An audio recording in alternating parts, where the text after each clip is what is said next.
Hi everyone, this is Mark of Tech Pinas. Kamusta po kayo? I hope you're all doing great despite the pandemic. Again, I'm just at home, taking care of myself and also my loved ones. And for this Tech Pinas video, samahan niyo po ko because I'm going to unbox and also do an initial setup and features rundown of one of the most requested handsets sa ngayon, no, sa akin. This is the POCO X3 NFC.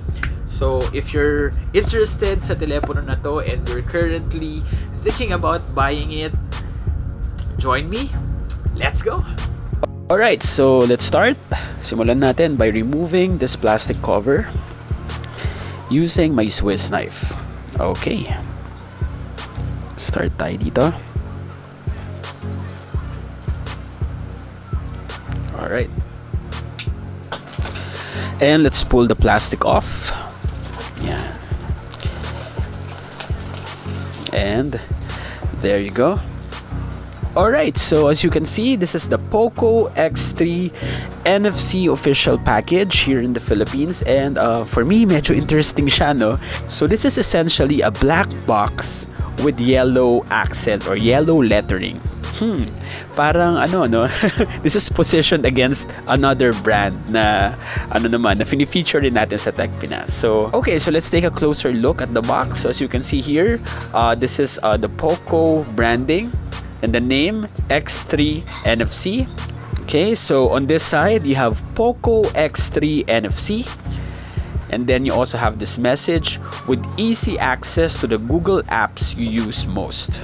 Okay, so again, it seems that Xiaomi is particularly proud of the fact that their phones let you access Google services. So the same message here. So at the bottom you have yellow, and yellow is also the color of the internal box, no?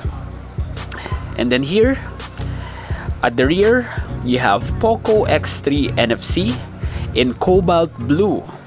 And this is the 6 gigs of RAM with 128 gigs ROM version. Okay, so this is actually the more expensive of the two versions of this model that were launched here in the Philippines. One has 6 gigs of RAM and 64 gigs of internal storage, and that one sells for 10,990. So this one, my 128 gigs internal storage version, 6 gigs din ng RAM niya, this one sells for 12,990. Okay, so having said that, let's lift the cover and tingnan na natin lahat ng mga nasa loob nito. Okay. Alright. So nothing under the cover. Lagay lang natin dito. Nice. Actually, this box reminds me of another company's packaging. Alam niyo na siguro yon. So there you go. Let's remove this paper sleeve. It says POCO dito. And then when we open this, okay, here they have the metal pin. So here we have the pin for ejecting the SIM card tray. Okay, lagay natin siya dito. Let's check out the other stuff dito sa loob ng paper sleeve. Okay, bilisan na lang natin. Dire-diretso tayo. So ito yung ating POCO X3 NFC user guide. So medyo makapal siya because this already comes in multiple languages, no? So if you have time, read it, especially yung English section, ano? Because this one gives you a good overview about the handset. Okay, yan siya. But then at this point, I think naman that all of us are already familiar with how to use an Android smartphone. And for those who will be coming from another Xiaomi Android smartphone and upgrading to this one, more or less siguro familiar naman na kayo sa Xiaomi devices as well as the user interface. Okay, so this one is the warranty card. Also comes in various languages. And this one gives you an overview rin of the various services that are covered sa after-sales support ng Xiaomi for this phone. Okay. And then, finally, yung nasa loob ng ating paper sleeve, no? I think it's nice that Xiaomi had already included a free soft gel case. So, hindi nyo na kailangan bumili separately. Okay? And of course, this one already has the holes and grooves for all of the different exterior features of the POCO X3 NFC. Okay. Okay. And then now, you have the phone right here. Let's lift it sa kanyang cradle. Okay. Wow. There you go. This is the POCO X3 NFC. And again, what I have here is the cobalt blue version. Yan. So, sabihin ko lang ulit, no, what I have is the 6 gigs RAM plus 128 gigs ROM version. And this one sells for just 12,990. Ayan siya. Okay, so tuloy lang muna natin yung unboxing, and then later I'll remove the plastic cover and I'll show you the design, and let's turn it on and set it up. Okay, let's just finish this. Okay, so this is the USB Type-C to USB charging cable. Ayan. And I don't know if you can see it, pero cool siya, no? Kasi yung kanyang internal part, it's bright orange. So of course, orange is the official or the corporate hue of Xiaomi. That's nice. And then finally, we have this, the travel charger. And just like the cable, bright orange din yung internal part niya dito, no? Okay, so check out natin yung specs niya. This one has a maximum output of 33 watts. So, ang ibig sabihin, you can use this charger to take advantage of one of the key features of the POCO X3 NFC, which is the 33 watts fast charging feature. So later, I'll talk more about that. Okay, so now I think we're ready to remove the plastic cover para mapakita ko sa inyo yung disenyo ng telepono, and so we can also do an initial setup and para mabigay ko na rin sa inyo yung quick specs and features rundown of the POCO X3 NFC. But before that, pakita ko lang sa inyo yung nakaprint dito sa kanyang plastic cover, no? Ito yung 4 na key features of the POCO X3 NFC. So the first one is the Qualcomm Snapdragon 732G processor. And this is actually an 8 nanometer 2.3 gigahertz octa-core processor. Okay, and this one, it also incorporates an Adreno 618 GPU, which is good for gaming. So mamaya rin, I'll talk more about that. Okay, so next feature, you have a 6.67-inch Full HD Plus dot display. And actually, this is an IPS display. And what's amazing about this is that this display has 120 Hz refresh rate. So that's actually tremendous. And usually, yung ganitong refresh rate, nakikita lang natin sa mga flagship level smartphones. So definitely, that's one of the best features of this model. And the next, you have the 64 megapixel AI quad camera, as well as a 20 megapixel in-display front-facing camera. So later, again, I'll give you a run-through of that. And then finally, this phone has a very large 5160 milliamp hours battery pack, and it even supports 33 watts fast charging feature. So definitely, this is a very solid mid-range Android smartphone. Halos meron siya mga high-end features na, no? Some features you would find in flagship level devices. For example, itong 120 Hz refresh rate, as well as a 33 watts fast charging feature. Talaga nga namang it's really nice, I think, that Xiaomi is putting all of those features in a phone that's priced at less than 15,000 pesos. Specifically, this one is 12,990 for me. Talaga nga namang panalong-panalo tong phone na to. And it's really no wonder why Xiaomi is really giving its competitors a good run for the money. Todo talaga sa specs, Ang ganda. Okay, so having said that, remove na natin tong plastic cover para mapakita ko na sa inyo yung disenyo. Nako, talagang isa pa to Isa pa yung design nito sa talagang ayan, medyo isa sa sticker part. Yung part na yun pala. Okay. Ayan. So, as I was saying, isa pa yung disenyo nito na talagang usap-usapan, no, ever since lumabas yung mga leaked photos nito, the leaked press photos, press images. And dun pa lang nagandahan na ako, but in the flesh, as you can see here, ganda niya. Very eye-catching. This is the cobalt blue version, no? And meron din siyang shadow gray variant or shadow gray colorway na out dito sa Philippines. But personally, I would say go for the cobalt blue. Kung may stocks pa, just go for it. Ganda niya. So obviously, this is a high gloss finish. And you have the POCO branding right here.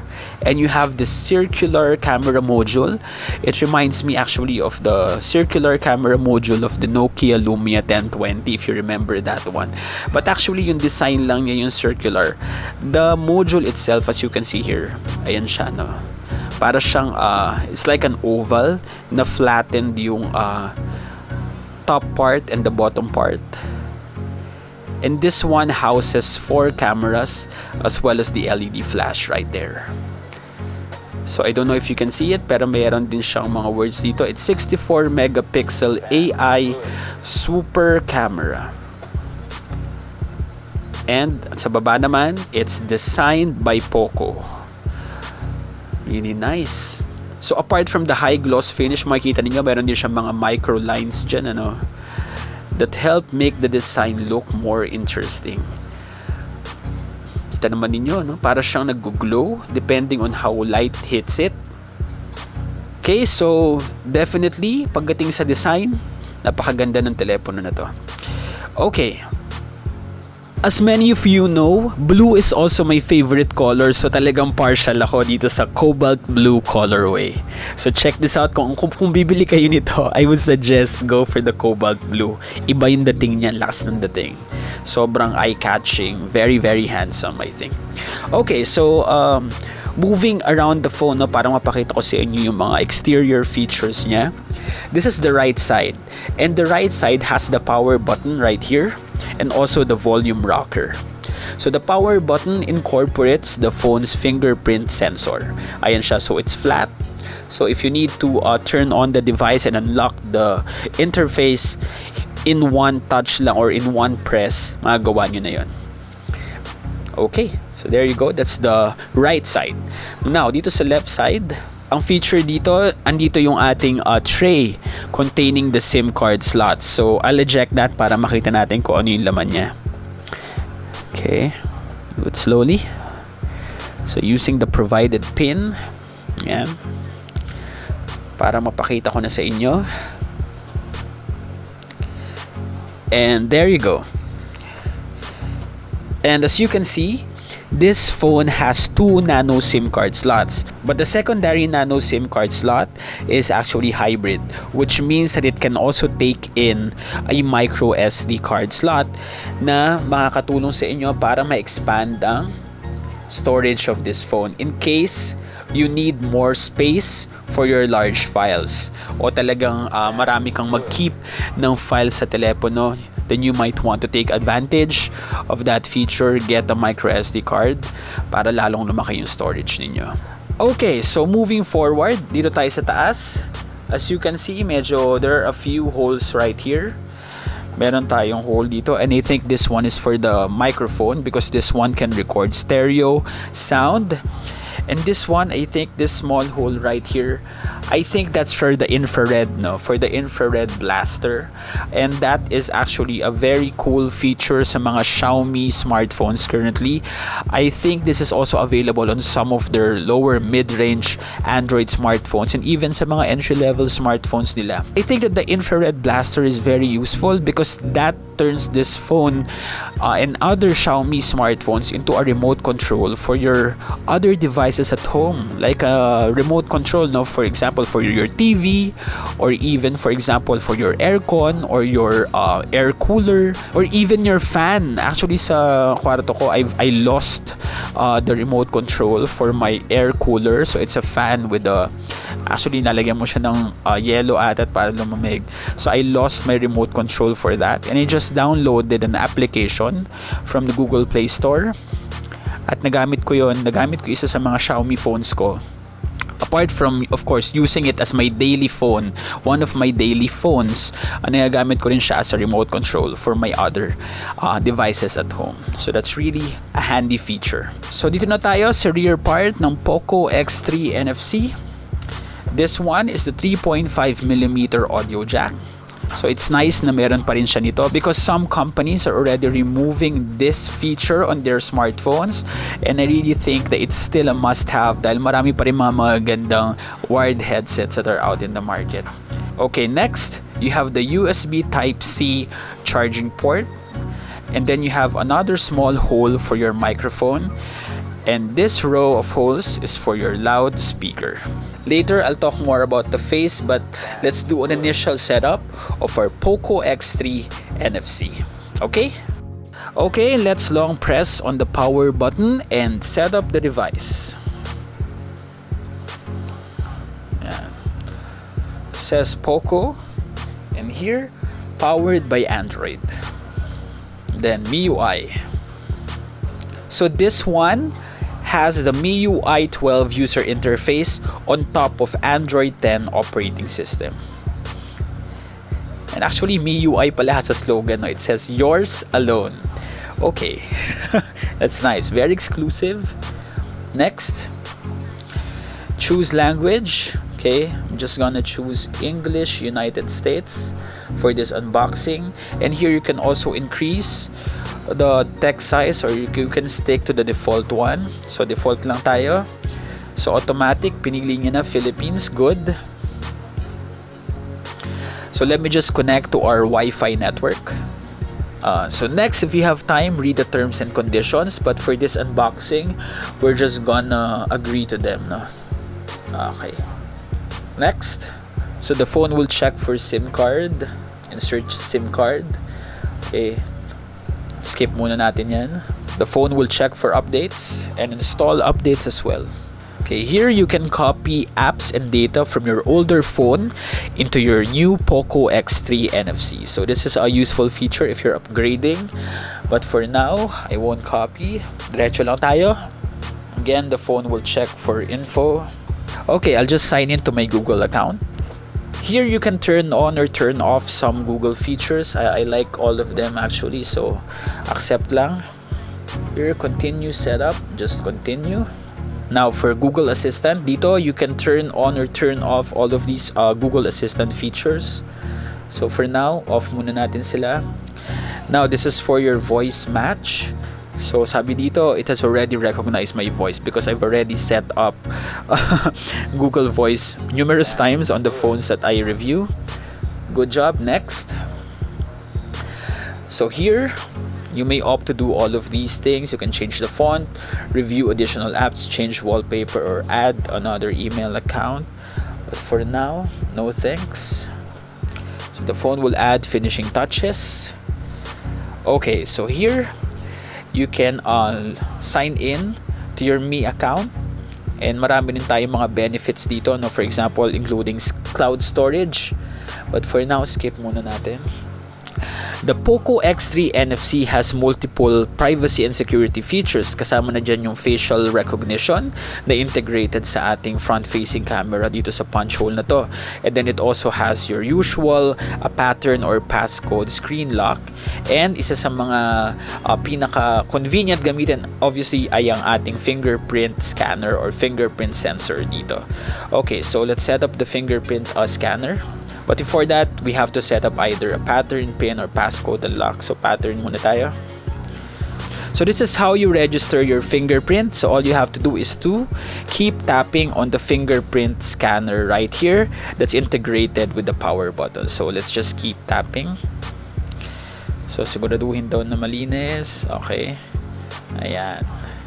So you just have to make sure na lahat nung surface area na inyong fingerprint ay mariregister dito sa ating scanner or sensor. Okay, now making sure na yung mga sides din ay ma-register kahit yung taas na part. And it has been added successfully. So done. So dito, you have the other features that you can turn on or turn off. Okay, next, we can choose our theme. So it's either classic or limitless. So I'm just gonna stick to classic for now. And the setup has been completed. Next. And there you have it. Okay, so this is MIUI 12 user interface on top of Android 10 operating system. So that's the home screen. There you go. This is the app drawer. Naka-categorize din siya, no? Got it. So you have entertainment, photography, tools, news and reading, shopping. Yan. Back to the home screen, and this is the drop down notifications tab. So here you also have the quick access buttons for your connectivity there. So meron din tayong dark mode dito. Ayan siya. So yung dark mode natin, universal siya, no? So andun din siya sa settings. Ayan. And also sa dialer natin, naka-dark mode din tayo dyan. But for now, I'm just gonna choose the light mode. So turn off natin yung dark mode. Ayan. Ayan. So light na ulit siya. Okay. There you go. Next, let me just change the wallpaper. So you do that by long pressing on any blank portion of the home screen. Then sa wallpaper, personalize natin yan. Let's change it into something lighter, no? Para mapakita ko sa inyo ng mas maganda yung ating display. Change it to this one. Apply. And there you go. Ayan. Okay, and with this lighter wallpaper, let's talk about the specs of the display. So this is a 6.67-inch Full HD Plus 1080p by 2400 pixels IPS LCD display. Xiaomi calls this dot display, but that's also IPS display, no? And then what's special about this screen is that first, it supports HDR10 Plus technology, so you do get a better colors, no? Especially the highlights and shadows when watching videos as well as when viewing images. And then another one, which is actually a flagship level feature, is the 120Hz refresh rate. So ibig sabihin yan, super buttery smooth or ultra buttery smooth talaga yung mga screen transitions natin, as you can see. And mas ma-appreciate mo talaga siya when you use the phone and when you touch the screen. It's very responsive, and makikita ninyo the screen transitions, even the way that the letters look when you scroll sa screen. Ramdam na mataas talaga ang refresh rate ng display nitong phone na to. I believe that there are mobile games currently for the Android platform that support that high refresh rate. And when you play those on this phone, talaga nga namang ma-appreciate ninyo yung better gameplay, the smoother frame rates, and also the overall experience sa mga games na yon. Okay, so moving forward, the 6.67-inch dot display is protected by Corning Gorilla Glass 5, which is scratch resistant. But what's good is that even though it's already scratch resistant, Xiaomi had already pre-installed a screen protector for this one, as you can see. Okay, so you won't have to purchase it separately. Meron na siyang pre-installed. And again, useful nga yan if you just put your phone in your pocket, tas maraming mga kasamang mga barya, or andun din yung mga keys ninyo, or when you throw it in your bag, tas maraming mga items doon. At least kahit papano, meron kayong additional protection with that pre-installed screen protect. Alright, so Here, makikita ninyo, merong punch hole sa kalagitnaan ng display sa taas. And this punch hole houses a 20 megapixel f2.2 front-facing camera for your selfies. So this one is powered by Xiaomi's very own selfie beautification technology. And since we are on the topic of cameras, let's flip the phone over and let me talk about this one. This is the quad rear camera module of the POCO X3 NFC. So isa-isahin natin yung mga cameras niya, no? Dahil lahat sila, they combine to give you a flexible mobile photography experience. Okay, so the very first one is a 64 megapixel f1.9 aperture main camera. The main cam also has a very large 1 by 1.73 inch sensor size. So combining all of those, the ultra high resolution, the wide aperture, as well as the big sensor, I think this one is the best for everyday point and shoot photography and also for low light or even night photography. So this one takes in the most light and of course captures the finest details of any of these cameras. So the second camera is a 13 megapixel f2.2 ultra wide shooter. Ayan siya. So, for those who love traveling and capturing landscape and architectural photos, that one is great for capturing scale. Also, sa mga nag-outing with friends, loved ones, family, sa company ninyo during your outings, for taking group shots, it's going to be more convenient if you just use the ultra-wide angle camera. The third one is a 2 megapixel macro camera, which is great for taking close-up photos, for example, of maybe plants or also insects, or kung merong mga intricate details, for example, on your furniture. Then you use the macro camera for that because you can really get close to them to take the shots. And then finally, you have the 2 megapixel depth sensor, and that one enables portrait mode, which lets you add background blur to your portraits and also other shots such as in food photography, and also just taking for example, photos of your toys or other objects na gusto naman ninyong may bokeh effect or blurred yung background para mas interesting your shot, diba? At mas na-highlight yung subject. Okay, so having those 4 cameras at the back as well as the selfie cam in front, I think that the POCO X3 is a very good camera phone, lalong-lalo na when you consider its very accessible price tag. The main camera at the back can record 4K videos at 30 frames per second and also Full HD videos at 30, 60, and also 120 frames per second, which you can use for slow motion. And also for ultra slow motion, you have 720p, so that's HD, with 960 frames per second. So that's really great, for example, if you're doing something really creative on video and you're capturing a really fast moving object or subject, for example, like dropping water or maybe bubbles that are bursting, then you can capture that. Pero kung tingin ko, kailangan very bright din yung shooting environment, no, para maging effective siya. And then you can slow it down. Now, for the ultra wide camera at the back, in terms of video recording, that one can shoot 4K videos at 30 frames per second and also Full HD videos at 30 or 60 frames per second and also HD videos at 30 frames per second. So maganda dyan, naka ultra wide angle ka, you can also shoot in 4K 30 frames per second. And that's of course for those who want to future-proof their videos on YouTube. Okay na okay yun. Lalo na if you're a travel vlogger, use the ultra-wide camera and shoot it in 4K. That's nice.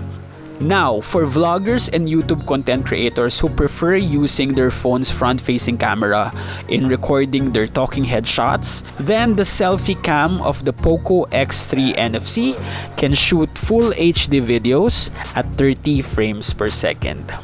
Okay, so another thing pala, mabalik tayo sa mga video recorders natin sa likod. So they also benefit from the phone's gyro electronic image stabilization. So kahit paano, that compensates for movement when you're recording your videos while walking or moving. So that really helps to stabilize the clips, although it's electronic image stabilization or EIS. Okay, so pinalitan ko ulit yung wallpaper natin, and with that, let me talk about the internal hardware of the POCO X3 NFC. And for that, punta tayo sa settings, about phone, and there you go. Actually, dito meron na rin, pero punta pa tayo sa all specs. So, gaya ng nasabi ko kanina, the POCO X3 NFC runs on an 8nm 2.3GHz octa-core Qualcomm Snapdragon 732G, which is a capable and energy-efficient processor. Meron din yung naka-incorporate na Adreno 618 GPU, which ensures good gaming performance on this handset when running many of the popular gaming titles for the Android platform currently. Okay, so pagdating sa processor, it's not particularly an 800 series Snapdragon chipset, pero given the price, I mean a 700 series Snapdragon processor sa phone that starts at 10,990, panalong-panalo ka na dun, di ba? Okay, so for our RAM naman, this one has 6 gigs of RAM. Now I know that there are already mid-range handsets with 8 gigs of RAM, and definitely those will be better pagdating sa multitasking. But I really think naman that 6 gigs of RAM is good enough to deliver a smooth experience when running multiple apps at once. So kung iniisip ninyo, maglalag ba tong phone na to kapag maraming mga apps or games na naka-open all at the same time? Well, I don't think so naman. Kasi 6 gigs, more or less, okay na rin naman. Of course, you would appreciate a higher amount of RAM, but with this one, I think you will still get an overall smooth multitasking experience. Okay, so pagdating sa internal storage, like what I said earlier, dalawang option natin. You have the 64 gigs of internal storage, and this one, what I have here, has 128 gigs of internal storage. And after initial setup, meron tayo na available 106.81 gigs. So yan yung talagang wala pa akong nai-install na applications coming from Google Play Store. Pero actually, alam niyo, you can get even more space, no, coming from initial setup by deleting some of the pre-installed applications na hindi niyo naman madalas na gagamitin. For example, some games here na pre-installed. So if you want to get even more space coming from initial setup, you can uninstall some pre-installed apps on your POCO X3 NFC. Like what I showed you earlier, this phone has a micro SD card slot. Yun nga lang, if you're going to use it, then you will sacrifice dual SIM and dual standby capability. Okay, so just to go back no sa internal storage options natin, no, yung 64 gigs version sells for 10,990, and then yung namang 128 gigs version, which is double the storage of the 64 gig version, if my math serves me right, sells for 12,990. And I believe pa na Xiaomi regularly does sales for this phone, or may mga discounts din kayo makukuha. So if you can, personally, I would suggest that you get the 128 gigs version. Pero kung talagang medyo tight ang budget, wala namang problema, di ba? You can get the 64 gigs pa rin, and then you just use the micro SD card slot to beef up the storage. Now, let me talk about yung isa sa tingin kong pinaka-strong na features nitong POCO X3 NFC. And yan yung napakalaki niyang 5,160 mAh lithium polymer battery pack. So, grabe yung laki nun. Halos singlaki na siya ng power bank, diba? And with such high capacity battery, talaga nga naman tatagal itong telepono na to, I think, ng more than 24 hours for most people, and siguro sa iba, baka 2 to 3 days pa if they're not really a gamer or a power user. Isa pa sa maganda sa battery nito is that it supports 33 watts fast charging, which gives you 100% charge from 0% in just 63 minutes. So that's 1 hour and 3 minutes. So ganun lang kabilis ninyong i-charge ito. Napakabilis nun, di ba? So if you hate always carrying a power bank in your bag or in your pocket, and you don't want to spend masyadong matagal na oras na naka-charge yung telepono ninyo, definitely yung laki ng battery nito plus yung 33 watts ultra fast charging ay ang mga feature na tingin kong ma-appreciate talaga ninyo in your daily use of this phone. Okay, so para naman sa mga connectivity options on this phone, meron tayong Wi-Fi 802.11, ABGN at AC. And then for Bluetooth 5.1 na to. So mas mabilis siya, no? And mas energy efficient din kasi ang Bluetooth 5.1 and faster ang kanyang connection. Mas malayo rin ang naaabot niya na Bluetooth connectivity with the supported device. At the same time, mas stable siya.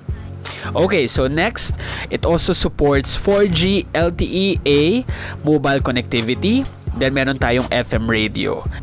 So for those who are wondering, ano bang ibig sabihin ng NFC dito sa pangalan niyang POCO X3 NFC? So ang ibig sabihin ng NFC ay Near Field Communication, and it essentially means na sobrang bilis niyang mag-connect sa other devices with the same connectivity option. So ibig sabihin yan, madikit mo lang siya ng konti or lumapit lang siya within the same field, pwede nang mag-connect ang dalawang device na NFC enabled. So ano-ano bang mga gamit nito? Halimbawa, sa dalawang telepono na NFC enabled, mas mabilis na kayong pwedeng mag-transfer ng photos and videos using Android Beam.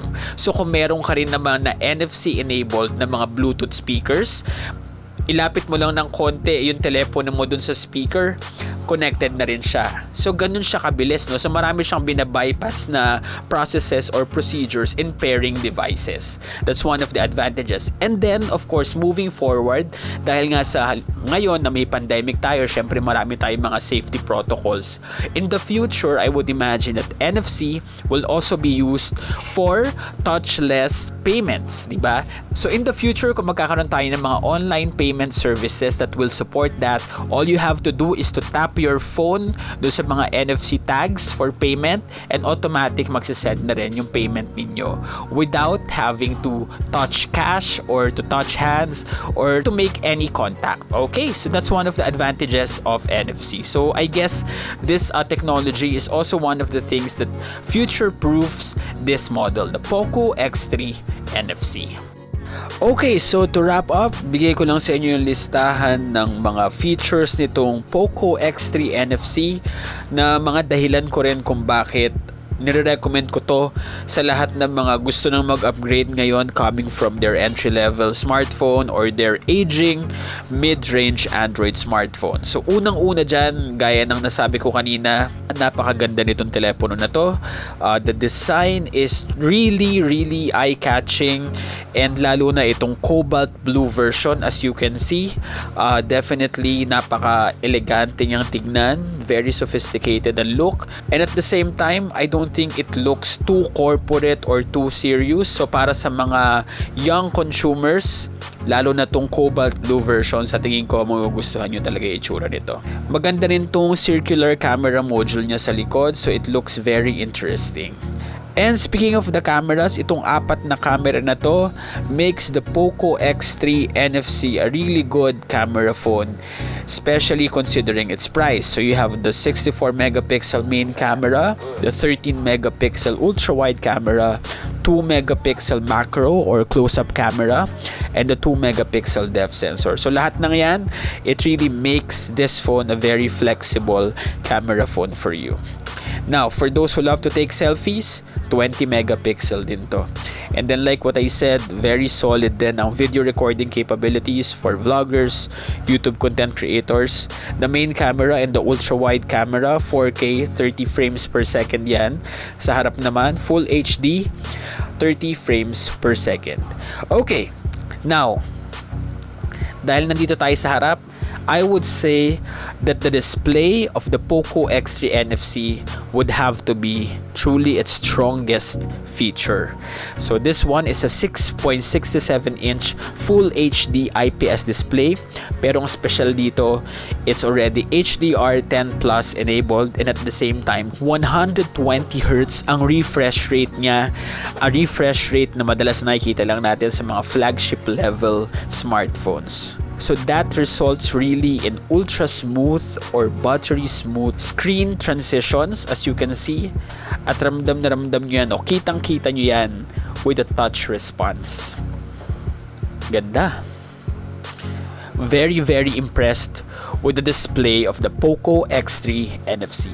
And then syempre nandyan din yung napakalaki niyang baterya, diba? It's a 5,160 mAh lithium polymer battery pack, and it goes from 0 to 100 in just 63 minutes, 1 hour and 3 minutes, thanks to the 33 watts fast charging technology. Malaki na nga, ang bilis pang i-charge. Pakaganda. And then, as its name suggests, may NFC feature siya. So eventually, for contactless payments, also for faster file transfers, and also for faster pairing with other NFC-enabled devices, panalang-panalo yan. Of course, we also can't forget about the powerful set of internal hardware headlined by the Qualcomm Snapdragon 732G processor, 6 gigs of RAM, and up to 128 gigs of expandable storage. So that's my quick unboxing, initial setup, and features rundown of the POCO X3 NFC. Thumbs up. Okay, so there you go. That's the POCO X3 NFC. What do you think about this phone? Share nyo po yung thoughts nyo sa akin in the comment section below. And if you're just watching Tech Pinas now, don't forget to like this video kung nagustuhan nyo po yung content. And also, don't forget to subscribe to the Tech Pinas YouTube channel. Okay, so that's it for now. Again, this is Mark of Tech Pinas. See you again soon.